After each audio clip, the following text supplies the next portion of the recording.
There are people who walk into a room and make others uncomfortable without doing anything wrong. They are not louder, not crueler, not more aggressive. But the moment they speak honestly, the mood shifts. People start joking more, changing the subject, getting strangely defensive, as if something in the room just got too real. When someone is physically strong, people may admire them.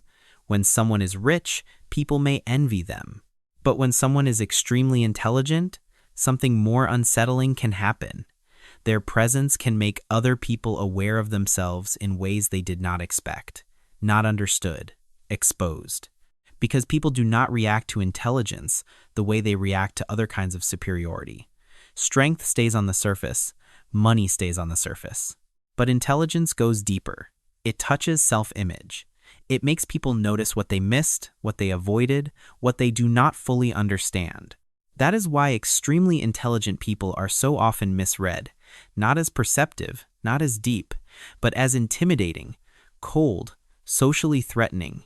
So, if you have ever felt people grow uneasy around you the moment a conversation becomes more honest, this may explain why. And once you understand why very high intelligence can make other people feel exposed, a lot of your life may start to make sense. Because that is what makes intelligence different. When someone is physically strong, you can admire them. When someone is rich, you can envy them. When someone is beautiful, you can notice it immediately. But none of those things necessarily force you to question yourself. They stay outside of you, you see them, you react to them, and then you move on. Intelligence does something else. It does not stay on the surface. It moves inward. It touches self-perception. It makes people compare, not just observe. And when you have a very high IQ, that is often the reaction you trigger without even trying. You say one thing a little more clearly than everyone expected.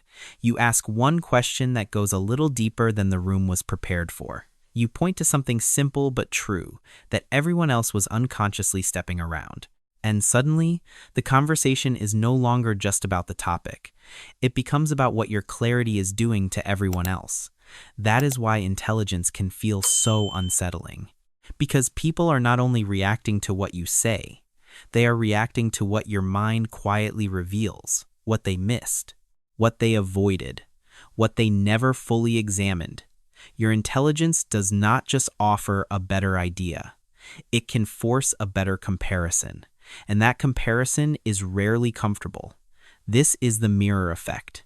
A highly intelligent mind can act like a mirror for the people around it, not because you are trying to embarrass anyone, not because you are trying to dominate the room, but because the more clearly you see, the harder it becomes for other people to hide behind easy assumptions, lazy thinking, or familiar illusions. You can feel this in very ordinary moments. A conversation starts out light. Maybe people are talking casually, joking, staying at the surface. Then you say something a little too accurate, not harsh, not dramatic, just honest, just precise. And the mood changes almost instantly. Someone laughs a little too loudly. Someone makes a joke to break the tension. Someone shifts the topic before the conversation can go where it was about to go. That reaction is not random. It happens because your intelligence is no longer being heard as information. It is being felt as pressure. And that is why people with extremely high IQ are so often misunderstood. Not because they attack people, but because they make self-deception harder to maintain. And once that pressure enters the room, something else happens. It stops being only about one person feeling uncomfortable. It becomes about the group trying to protect itself. Because in a private conversation, depth can feel different. In a one-on-one setting, your mind can feel interesting, even refreshing. The other person does not have an audience to perform for. They do not have to protect their image in front of 5 other people. There is more space for honesty, more space for curiosity, more space to admit, I never thought of it that way. But in a group, the rules change. A group does not just care about what is true.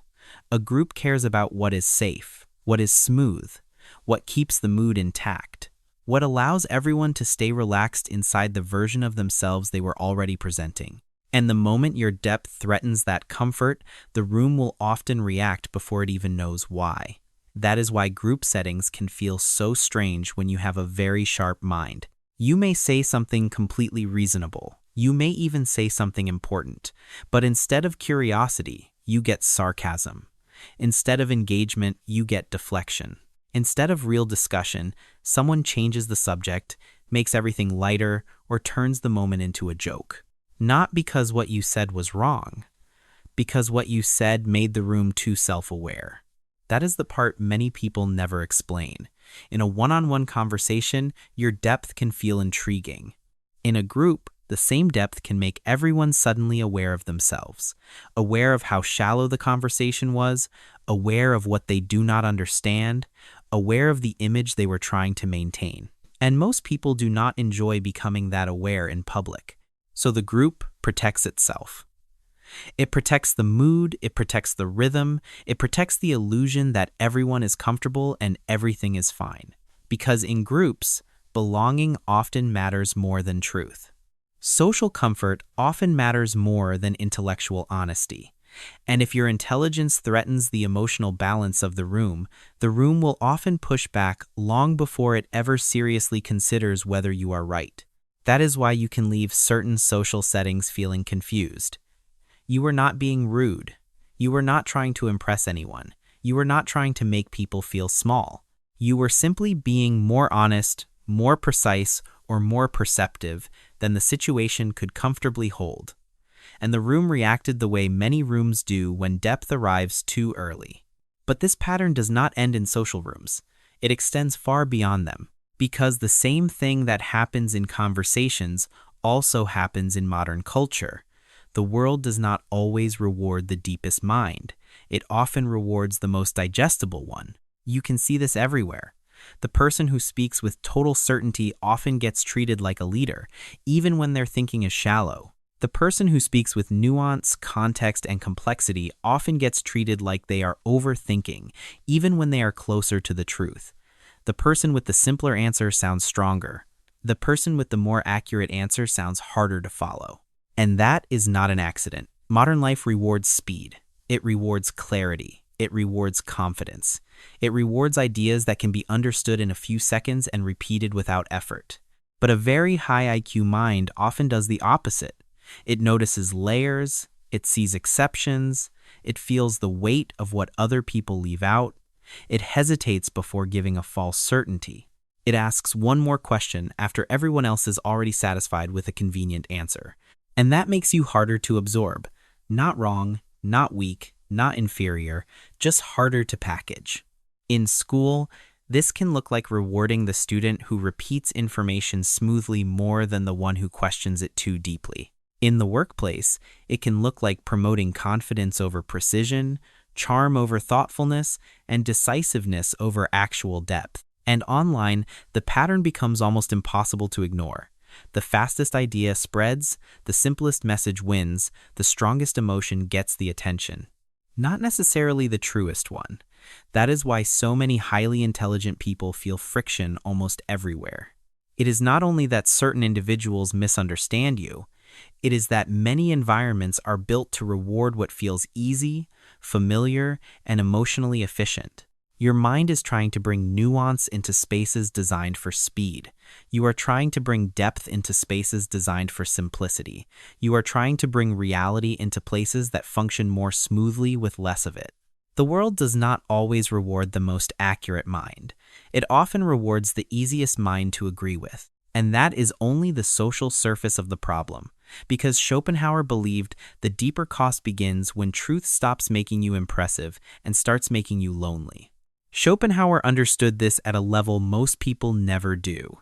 He believed that human life is driven by what he called the will, not willpower in the modern self-help sense, something deeper than that. A restless force inside you that keeps reaching, wanting, craving, chasing. It pushes people toward pleasure, comfort, distraction, relief. It keeps them moving from one desire to the next, one routine to the next, one little source of reassurance to the next. And for most people, that is enough. That is how they get through life. They stay busy, they stay entertained, they stay attached to goals, rituals, relationships, ambitions, identities. They do not need every part of life to be deeply true. They only need it to be stable enough, comforting enough, and familiar enough to carry them forward. But when you have a very sharp mind, something begins to split. You can still participate in ordinary life.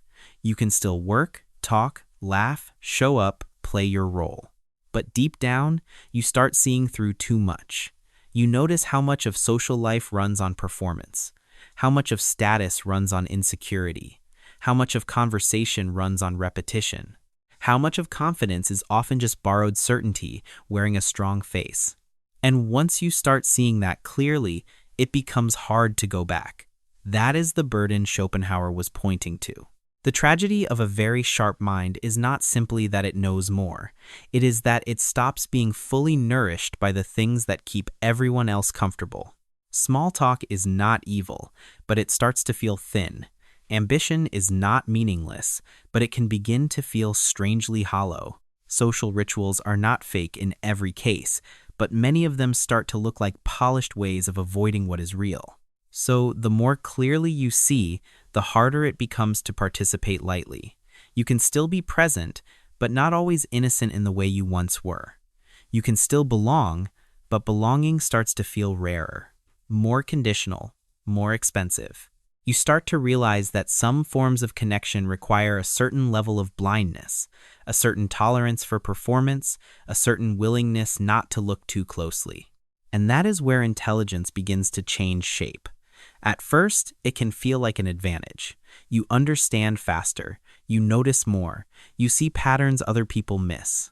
But at some point, intelligence stops feeling like advantage and starts feeling like distance.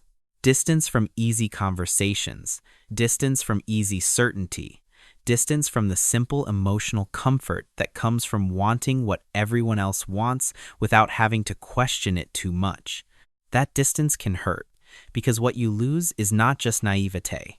Sometimes, what you lose is access to the very illusions that make ordinary life feel easier to inhabit. You can no longer fully believe in them. You can no longer fully rest inside them. And that is why very intelligent people are not always lonely because they are antisocial. Sometimes they are lonely because too much of what surrounds them no longer feels fully alive, fully honest, or fully enough. This is why solitude has to be understood differently. Solitude is not always a punishment. It is not always a sign that something has gone wrong in your life. Sometimes it is the only place where your mind is not being asked to shrink, soften, perform, or pretend. Sometimes it is the only place where you can breathe without having to reduce your awareness just to stay comfortable. And that is a painful kind of freedom, because it means the very thing that gives you depth can also separate you from the world built for easier minds. And history shows that this pattern is not personal, it is civilizational. Again and again, society has reacted to certain minds the same way ordinary rooms do. First with discomfort, then with resistance, and only much later with admiration. Not when those minds are still alive enough to unsettle people, only after they have been turned into symbols, lessons, or legends. Socrates is one of the clearest examples. He did not threaten Athens with violence. He threatened it with questions.